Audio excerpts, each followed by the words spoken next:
তো আমরা দেরি না করে সবাইকে সালাম জানিয়ে আসসালামু আলাইকুম রাহমাতুল্লাহ বলে আমাদের মূল ক্লাসটা শুরু করে দিচ্ছি। কথা বলছিলাম, গতকালকে আমরা আমাদের একটা গুরুত্বপূর্ণ আলোচনা শেষ করেছি, সেটা ছিল ইউজড, মানে কোনো কিছু অভ্যস্ত হওয়া বোঝায়, যেটা অতীতে আমি অভ্যস্ত ছিলাম বর্তমানে নেই এ জাতীয় বোঝায়, এবং সেটা বর্তমানের জন্য বোঝায়, যেমন আমি অভ্যস্ত আছি, আমি এই কাজটা করতে পারি, আমি এই কাজটা করতে অভ্যস্ত, এরপর আমি অভ্যস্ত হব বা আমাকে অভ্যস্ত হতে হবে, আমাকে এই কাজটার সাথে একেবারে নিজেকে খাপ খাইয়ে নিতে হবে, মানিয়ে নিতে হবে। তো এই জাতীয় একটা পড়া আমরা পড়েছিলাম, খুবই গুরুত্বপূর্ণ একটা অধ্যায়। এই পড়াটা আপনারা খেয়াল করলে দেখবেন যে কনভারসেশনে, বিভিন্ন কালচারে, বিভিন্ন সিরিজে, সব জায়গাতে মানুষ মানে সচরাচর এটা ব্যবহার করে।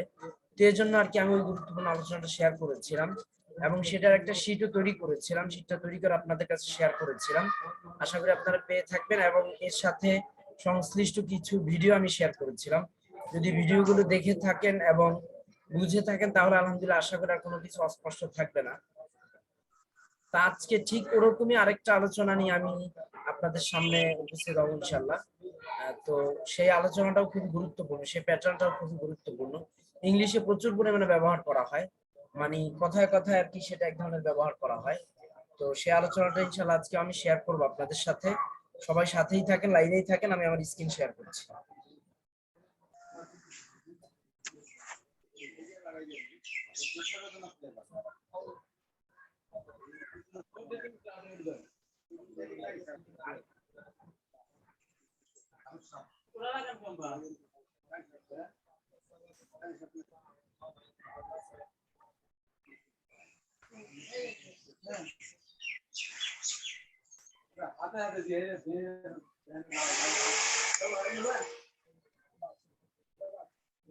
হ্যাঁ দেখেন, আপনাদের সবার কাছে স্ক্রিনটা শেয়ার হয়েছে? জি স্যার। জি স্যার, এসেছে। যাক, তো আজকের আলোচনাটা মূলত একটা সহজ একটা আলোচনা, কঠিন না ওরকম, আর আলোচনাটা অত বড় না, কিন্তু আলোচনাটা এই প্যাটার্নটা অনেক পরিমাণে ব্যবহার করা হয় ইংলিশে, এই সেন্টেন্সটা অনেক পরিমাণে ব্যবহার করা হয়। মানে আপনি বিশেষ করে খেয়াল করবেন যে স্বাভাবিক যে কনভারসেশন হয় নেটিভদের মাঝখানে মধ্যে, তখন তারা এটা খুব ব্যবহার করে। সেটা হচ্ছে হ্যাড বেটার, হ্যাড ব্যাটার। হ্যাঁ, আপনারা অনেকে শুনে থাকবেন, যেমন হ্যাড ব্যাটার মূলত কোনো কিছু করা উচিত এ জাতীয় বিষয়ের জন্য ব্যবহার করা হয়।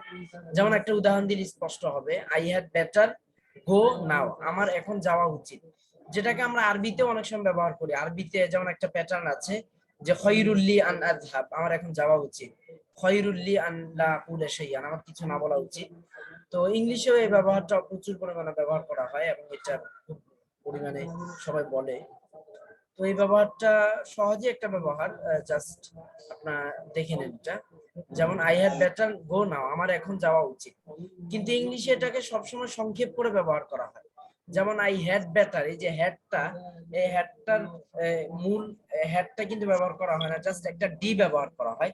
সেক্ষেত্রে I had better go now, I had better go now, এখানে দেখেন জাস্ট আই হ্যাড বেটারের জায়গায় পরবর্তী যে উদাহরণটা সেখানে ডি দেয়া আছে, মানে সংক্ষেপ করে ব্যবহার করা হচ্ছে I had better go now, I better go now, এভাবে ব্যবহার করা হয়, আমার এখন যাওয়া উচিত।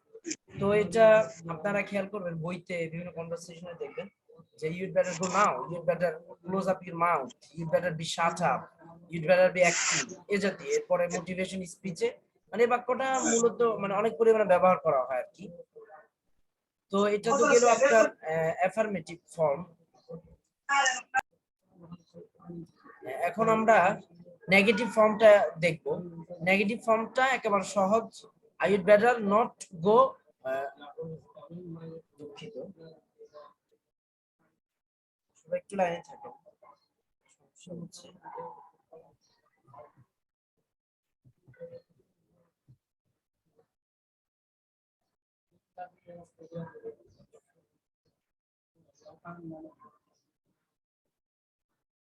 যাই হোক, এবার নেগেটিভ ফর্মটা এরকম হবে যে I would better not go now, আমার এখন যাওয়া উচিত নয়। তো এখানে জাস্ট বেটারের পরে শুধু নটটা আপনি একটু অ্যাড করে দিলেই হয়, আর কিছু অ্যাড করতে হবে না। এরপরে যখন আপনি বি ভার্ব দিয়ে বলবেন, তখন আপনি বলতে পারেন যে I would better not be late now, আমার দেরি করা উচিত নয়। এটা হচ্ছে নেগেটিভ। আর যখন অ্যাফার্মেটিভ হ্যাঁ বোধক তখন হবে I would better be active, আমার অ্যাক্টিভ হওয়া উচিত। তো এটা খুবই সহজ একটা প্যাটার্ন, খুবই সহজ একটা সেন্টেন্স। আপনারা এটা মুখস্থ করে নিতে পারেন এবং আপনাদের দৈনন্দিন পড়ার মধ্যে এটা অনেক পাবেন। এটা প্রচুর পরিমাণে ব্যবহার করা হয় আর কি, এবং আপনাদের নিজেদের কথাও ব্যবহার করতে পারেন। যাই বেটার আস্ক ইউ, মানে এভাবে প্রত্যেকটা কথায় কথায় তারা এটা ব্যবহার করে। ওফ, আমার তো এখন যাওয়া উচিত, দেখ ভালো লাগছে না, কাজটা করা উচিত, এরকম ভাবে মানে প্রচুর ব্যবহার করা হয়। তো আশা করি আপনারা বুঝতে পেরেছেন। কোনো কিছু অস্পষ্ট আছে? স্যার জি এটা না দিয়ে স্যার। কোশ্চেন করা হয় নাকি? হ্যাঁ হ্যাঁ, আবিবুল্লাহ ইহসান ভাই কি বললেন? এটা দিয়ে কি কোশ্চেন করা হয় নাকি? এটা দিয়ে সাধারণত কোশ্চেন করা হয় না, বুঝতে পেরেছেন? আমি এতদিন পর্যন্ত কোনো কোশ্চেন শুনিনি, এই জন্য এটার এই সার্চ আমি দিয়েছি, সেক্ষেত্রে কোশ্চেনের কোনো আলোচনা আসে না, বুঝলেন? মূলত এটা কোনো কিছু উচিত হওয়া এটাই বোঝায় আর কি, কোশ্চেন সাধারণত করা হয় না এটা দিয়ে। তো কোশ্চেনের বিষয়টা করা হলেও আপনাদের জানার দরকার নাই, যেহেতু এটা আলোচনা করা হয় না। বাকি এই দুইটাই মূলত বেশি আলোচনা করা হয়, বুঝতে পেরেছেন? এই জি যেমন স্যার। আমরা বাংলাতে যেমন আপনি আপনারা 4-5 জন মিলে কথা বলছেন, হুট করে একজন উঠে যাচ্ছে, তো সে নিজে নিজে বলবে ওহো, এই তো আমার তো এখন যেতে হবে একটু। এই যে বাংলাতে এভাবে বলি না আমরা, "ওহ, সময় হয়েছে যাইতে হবে।" তো এভাবে আর কি ইংলিশে তারা এটা প্রকাশ করে, এটা এক্সপ্লেন করে যে ও আই বেটার গো নাও। আমার এরপরে আহ, আপনি হাঁটাহাঁটি করছেন, ঘোরাঘুরি করছেন, হুট করে আপনার মনে পড়লো যে নামাজ পড়া উচিত, তখন আপনি বলবেন ও আই বেটার প্রে নাও, নামাজটা পড়া উচিত, নামাজটা পড়লেই ভালো হয়। এরকম ভাবে আর কি, মানে অর্থাৎ আপনার কথার মধ্যে প্রচুর পরিমাণে ব্যবহার করা হয়, তো সহজ একটা ব্যবহার। বাকি এটার যেই মূল ব্যবহারটা, যেমন আই হ্যাড বেটার গো নাও, এটা ব্যবহার করা হয় না, এটাকে একটু সংক্ষেপ করে আই বেটার গো নাও এভাবে ব্যবহার করা হয়। অর্থাৎ হ্যাড এর যে এইচ এ দুইটাকে ফেলে দিয়ে স্যার স্যার সংক্ষেপ করলে উচ্চারণটা কেমন হবে? আইউড আইউড আইউড হবে এরকম, আইউড বেটার গো নাও।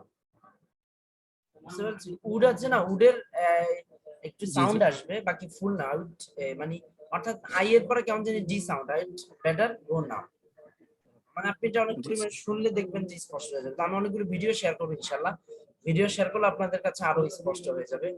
আর এই নেগেটিভটা তো দেখতেই পেয়েছেন, আই বেটার নট গো নাও। তো ওই যে নট, টু জি কিন্তু জি। হবে না এখানে, টু বা ফর হবে না, সরাসরি হবে I better not go now, I better not play now, I better not eat now, I better not fast now, এরকম ভাবে। এরপরে যখন বি ভার্ব দিয়ে বলবেন, যেমন আমার দেরি করা উচিত না, I better not be late now, তো বিটা নটের পরে হবে। এরপর যখন আপনার অ্যাফার্মেটিভ বা হ্যাঁ বোধক, তখন হবে আই বেটার বি অ্যাক্টিভ, আমার অ্যাক্টিভ হওয়া উচিত, অ্যাক্টিভ হতে হবে। এরপরে আপনার আপনার মনে করেন careful, I better be careful, I better be sympathetic, এভাবে। তো যাক, আশা করি আপনারা বুঝতে পেরেছেন। কোনো অস্পষ্টতা আছে থাকলে বলতে পারেন। আর স্যার থার্ড পারসন সিঙ্গুলার বা থার্ড পারসন আহ, প্লুরালের ক্ষেত্রে এটা কিরকম কি হবে? কোনো পরিবর্তন হবে না, শুধু ওই যে হি হি যুক্ত হবে, বুঝতে পেরেছেন? হি সি আবরার, জি জি। এই আর কি। বাকি এটা আহ, সাধারণত আপনার থার্ড পারসন সিঙ্গুলার, হ্যাঁ থার্ড পারসন সিঙ্গুলার, আর আমি তুমি এগুলো বেশি ব্যবহার করা হয়। কিন্তু যদি জি জি। বলা হয় যে আপনার ওই যে আবরার বা কি নাম দিয়ে, তখন সাধারণত ব্যবহার করা হয় না। I better go now, we better go now, he'd ও, বেটার গো নাও। আচ্ছা, আমি একটা সম্পূর্ণ সবগুলো সেন্টেন্সের একটা ফরম্যাট তৈরি করে দিব আপনাদের ইনশাআল্লাহ, সেটা পেয়ে যাবেন সহজে আর কি। জি শুধু স্যার। আপনি শুরুতে আই এর জায়গায় উই লাগাবেন, এরপরে ইউ লাগাবেন, দে লাগাবেন, হি লাগাবেন, সি লাগাবেন, ইট লাগাবেন, এরকম আর কি। মানে থার্ড পারসন সিঙ্গুলারের ক্ষেত্রে ভার্বের শেষে কোনো পরিবর্তন আসবে না, না না ইএস বা এস কোনো কিছু না হবে না, না? কোনো পরিবর্তন হবে না, জাস্ট এরকমই হবে, জি জি। এই same। জি। তো এটাই আজকের পড়া। যদিও পড়াটা ছোটখাটো, বাকি পড়াটা খুব গুরুত্বপূর্ণ, ইম্পর্টেন্ট একটা পড়া, এজন্য একদিন আমরা এটা করলাম। তো আশা করি আপনারা বুঝতে পেরেছেন। আর সবচেয়ে বড় বিষয় হচ্ছে পড়ার মধ্যে এগুলো ব্যবহার পাওয়া এবং ব্যবহারগুলো বুঝে পড়া, এটা খুব গুরুত্বপূর্ণ। যাক, তো প্রতিদিনের মতো আমি আবারও আজকে বলছি যে এই গ্রামার লেসনটা কিন্তু অতটা গুরুত্বপূর্ণ না যতটা আমাদের বই পড়াটা গুরুত্বপূর্ণ। বই পড়ার মাধ্যমে আপনি কিন্তু গ্রামার লেসন, আপনার ডায়লগ, আপনি বই পড়া শোনা, রিডিং পড়তে পারা, মোটামুটি ইংলিশের সাথে পরিচিত হওয়া, সবকিছুর সাথে এক ধরনের মানে একটা পরিচিত হয়ে যাবেন এবং একটা এক্সপেরিয়েন্স হয়ে যাবে।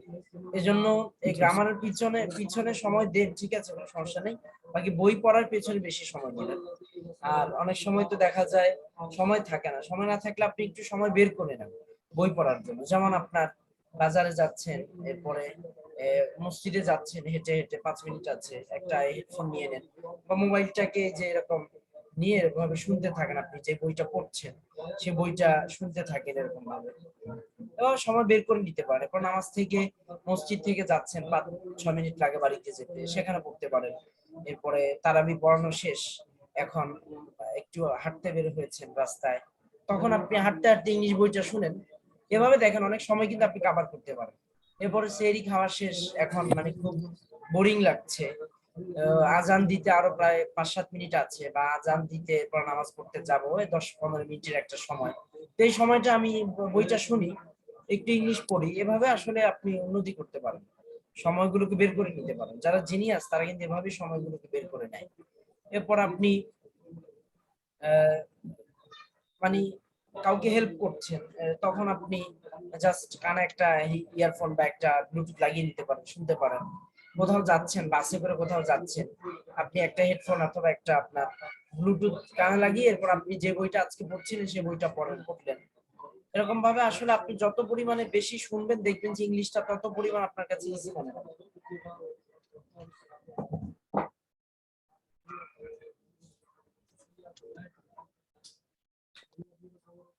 এভাবে আপনি মানে সময়গুলোকে বের করে নিতে হবে বই পড়ার জন্য।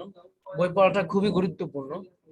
দেখবেন আসলে অনেক সময় আপনি অনেক ধরনের হতাশায় ভুগবেন, অনেক ধরনের কষ্টে ভুগবেন, কিন্তু বইগুলো পড়লে দেখবেন আপনার অনেক স্যার। হ্যাঁ। স্যার মানে ভার্ব, তারপরে অক্সিলারি ভার্ব, মডেল ভার্ব, মোটামুটি এগুলো তো জানো স্যার। যে নাউন প্রোনাউনের বিষয়ে ওইভাবে করে কিছু জানি না, যদি একটু ধারণা দিতেন।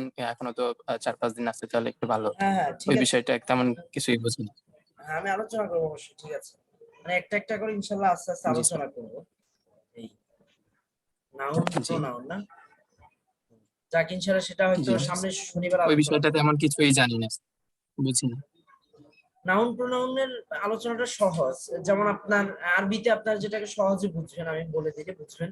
যেমন আপনার আরবিতে ইসে মানে হচ্ছে একটা নাম, তো নামের কয়েকটা প্রকার আছে, তো ইংলিশে এরকম নামের কয়েকটা প্রকার আছে, জি জি এবং নামের বিভিন্ন ধরন আছে, এরপর নামের বিভিন্ন পরিবর্তন হয়। নামটাকে যখন আপনি বহুবচন করবেন তখন বিভিন্ন ধরনের বিভিন্ন টাইপের শব্দ আছে, তো বিভিন্ন টাইপের শব্দের বিভিন্ন ধরনের পরিবর্তন হয়। তো ইংলিশেও এরকম কিছু ইসিম আছে যেগুলোর পরিবর্তনটা সেই ইসিমের উপর ভিত্তি করে হয়, বিভিন্ন ধরনের বিভিন্ন টাইপের আছে, যাকে বিষয়টা নিয়ে ইনশাআল্লাহ আলোচনা করবো। বাকি নাউন প্রোনাউন অত গুরুত্বপূর্ণ বিষয় না, কিন্তু এই যে ইদানিংকালে যেগুলো জি আলোচনা করছে সেগুলো অনেক গুরুত্বপূর্ণ। সেগুলো না জানলে মানে ইংলিশের কেমন যেন আপনি গভীরতা পৌঁছাতে পারবেন না। যাই হোক, সেগুলো নিয়ে ইনশাআল্লাহ আলোচনা করবো। তো জি স্যার। আগামীকালকে শুক্রবার, আগামীকালকে আমাদের ক্লাস হবে না, ইনশাআল্লাহ শনিবার একসাথে দেখা হবে। তো আপনারা বইগুলো অবশ্যই পড়বেন। আজকে একটা ইনশাআল্লাহ ভালো একটা বই শেয়ার করব। আর আপনাদের সাথে অনেক বেস্ট সেলিং বইগুলো শেয়ার করতে পারছি না, কারণ যেহেতু আপনারা ফার্স্ট লেভেলের, মূলত অনেক বেস্ট সেলিং এবং অনেক আমার কাছে অনেক ভালো লেগেছে এরকম অনেকগুলো বই আছে যেগুলো আপনার লেভেল 3, 4, 5, 6, 7 এর আর কি। তো ফার্স্ট লেভেলে সাধারণত মানে ওরকম ভালো বই না, বই আছে যে খারাপ না, বাকি আমার বেস্ট ফেভারিট যে বইগুলো সেগুলো না আর কি। তারপর আপনার বইগুলো জি জি। পড়বেন। এই তো এরপরে হাবিবুল্লাহ এহসান ভাই কি বই পড়ছেন? হাবিবুল্লাহ এহসান ভাই, মাজার ভাই? জি উস্তাদ, আজকে পড়ছি। হ্যাঁ পড়েন। যদি হ্যাঁ যদি কোনো সব বুঝি না উস্তাদ। বাক্য যদি না বুঝেন অবশ্যই আমাকে জিজ্ঞেস করবেন। আপনারা তো জিজ্ঞেস করছেন না, আমার পার্সোনাল আইডিতে শেয়ার করতে পারেন যে স্যার আমি বাক্যটা বুঝতে পারছি না বা এইটা ভালো লাগছে না। প্রতিদিন যদি এরকম 5-7টা করে বাক্য আপনি নতুন করে শিখেন, দেখেন, তাহলে তো অনেক উপকার হবে, অনেক ফায়দা হবে। বুঝতে পেরেছেন? ন্যাচারাল হয়ে যান, ইনশাআল্লাহ অনেক জি ফায়দা স্যার, পাবেন। আমি পড়েছি, তবে খুব একটা পড়িনি। পুরাটা পুরাটা পড়েননি? যাক, তো এই তো আজকের আলোচনা আমরা বেশি দূর আর গড়াবো না। তো আজকে যে বিষয়ে আলোচনা করলাম সেই বিষয়ে ইনশাআল্লাহ ভিডিও দিয়ে দিব, সবাই ভিডিওগুলো দেখবেন এবং শীটটাও শেয়ার করব, শীটটাও পড়বেন। আর একটা বই দিব ইনশাল্লাহ, সেই বইগুলো সবাই পড়ার চেষ্টা করবেন। আর এখন থেকে আর নতুন ভিডিও আমি শেয়ার করছি না, কারণ হচ্ছে যেহেতু আপনার অতীতে অনেক ভিডিও শেয়ার করেছি, এখন আপনারা সেগুলো একটা একটা করে দেখতে পারেন। যেমন আপনার অনেকগুলো অনেক ইংলিশ টিচার আছে, তাদের ভিডিওগুলো দেখতে পারেন, বুঝে না বুঝে দেখতে পারেন। এরপর অনেক ওই যে সিরিজ, ওয়েব সিরিজ শেয়ার করেছিলাম ইংলিশ, সেই সিরিজগুলো দেখতে পারেন একটা একটা করে। এরপর আপনার বিভিন্ন হিস্টোরিক্যাল ভিডিও দেখতে পারেন, কার্টুন দেখতে পারেন, অনেক চমৎকার চমৎকার কার্টুন আছে, সে কার্টুন চ্যানেলগুলোতে ঢুকে একটু দেখতে পারেন, দেখবেন ভালোই লাগবে। একবার যদি ভালো লেগে যায় তাহলে আপনার অনেক উপকার হবে। যেমন একটা কার্টুন আছে আপনার, এই যে দা জঙ্গল বুক, জঙ্গল বুক হয়তো 54 না 55 পর্ব। তো ওটা যদি আপনার দুই চার পাঁচটা পর্ব ভালো লাগে, দেখা গেল যে আপনি সবগুলো পর্বই দেখবেন। সবগুলো পর্ব দেখলে অনেক ইংলিশ আপনার শোনা হলো। তো এভাবে অনেক ইংলিশ মানে এই যে কার্টুনের মাধ্যমে শোনা হলে আপনার মানে ইংলিশের সাথে পরিচিতিটা একটু বেশি হবে, একটু পরিচয়টা আরো গভীর হবে। এই জন্য সেই ভিডিওগুলো দেখার চেষ্টা করেন। এরপরে ফেসবুকে সেই গ্রুপগুলো সার্চ দেন, সেই চ্যানেলগুলো সার্চ দেন। সার্চ দেওয়ার পরে সেগুলো পেজ আসছে, সেগুলোতে লাইক দিয়ে দেন। সেগুলো লাইক দেওয়ার পরে যাতে করে আপনার ফেসবুক নিউজ ফিডে সবসময় থাকে, এরকম চেষ্টা করবেন। আর এরপরে তো ওই যে প্রতিদিন একটা করে ওয়ালপেপার ব্যবহার করতে পারেন। এরপরে ইংলিশ গজল শুনতে পারেন, ইংলিশ গজল। এরপরে ইসলামিক অনেক বিষয় থাকে, যেমন নামাজ 8 রাকাত না 10 রাকাত, 20 রাকাত, 8 রাকাত না 20 রাকাত, এই বিষয়ে আপনি কিছু জানতে চাচ্ছেন তো ইংলিশে সার্চ দেন। এরকম অনেক বিষয় আর কি। তো যাক, সবাইকে আজকের ক্লাসে অংশগ্রহণ করার জন্য অসংখ্য ধন্যবাদ, অসংখ্য শুকরিয়া। সবাই ভালো থাকবেন, সুস্থ থাকবেন। ইনশাল্লাহ আগামী শনিবারে সাক্ষাৎ হবে। আমি যে পড়াগুলো দেবো সবাই সেই পড়াগুলো পড়বেন। এই বলে আমরা আমাদের আজকে ক্লাস শেষ করছি। সবাই ভালো থাকবেন, সুস্থ থাকবেন। আসসালামু আলাইকুম।